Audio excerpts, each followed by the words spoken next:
How many sermons have you heard on John 15? I am the vine, you're the vine branches. Did anyone mention that that's grapes? You know, that's vineyard, that's wine. And how many sermons on the miracle of Cana? Yeah. Water to wine? Yeah, that's right. Okay, how many sermons on that? You know how many bottles of wine that was that Jesus made? 120 to 180 gallons. Whoa. That would translate to 3,000 bottles. Oh. And let me tell you, it was not $2 chunk wine. What did the wine steward say?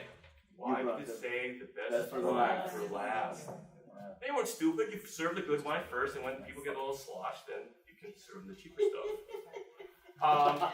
In the Jewish culture, drunkenness was frowned upon. Very discouraging. They didn't encourage it. However, the exception is at weddings. Because weddings in those days lasted a week. And so people had the opportunity to drink a lot. So They needed that to endure that week. yeah, that's right. That's a lot of fun. But unfortunately, wine is hidden in plain view in the Bible. It's hidden. I have not heard any sermons on wine. I have not heard any sermons about Jesus and wine. You know, Jesus was accused of being a drunkard. So did that assume that Jesus must have drank a lot of wine for people to mistake that he's a drunken and a glutton. Jesus knew his wine.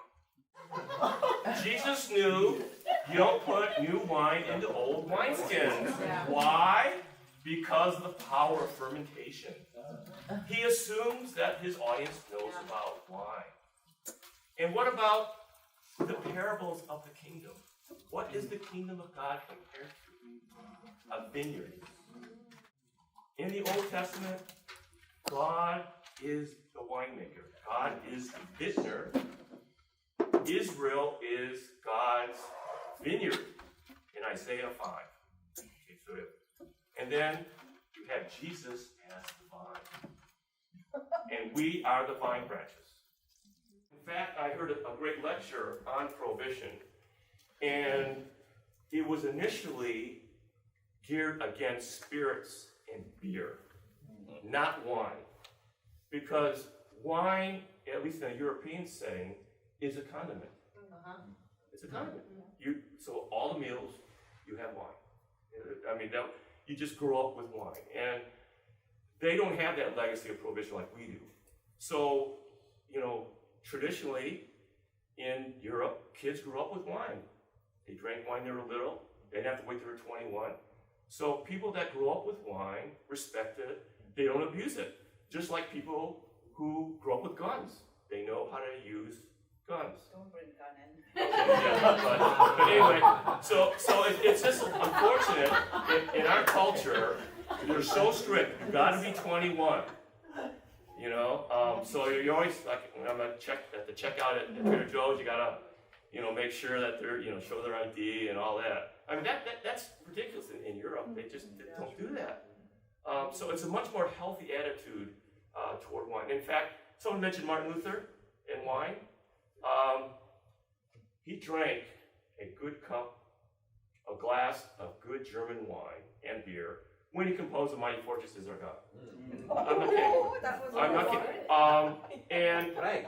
And to show the fact that wine, not just in the Bible, but through the history of the church, what were the monasteries growing?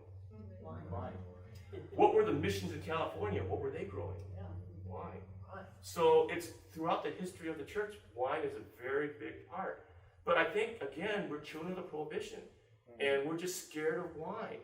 And because, you know, it's so many stories of kids when they're 21, they go on these binges.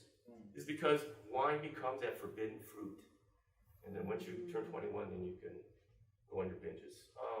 It's very unfortunate because wine in the Bible is part of God's creation.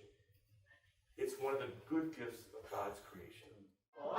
By Erdman, yeah. I'll pass it around. But if you look at the picture, the forward is by Eugene Peterson. So it's kosher, right? It's legit, huh? I'll pass it around and look at the picture on the cover.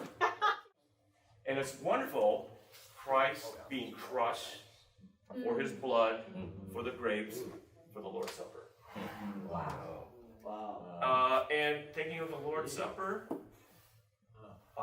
Jesus drank wine, 4 cups of wine. This is the cup, and we always say it in the Eucharist, right? This cup is you know what it was. And so he drank wine at the Lord's Supper. And what he also said, I will not drink again of the fruit of the vine until the kingdom comes.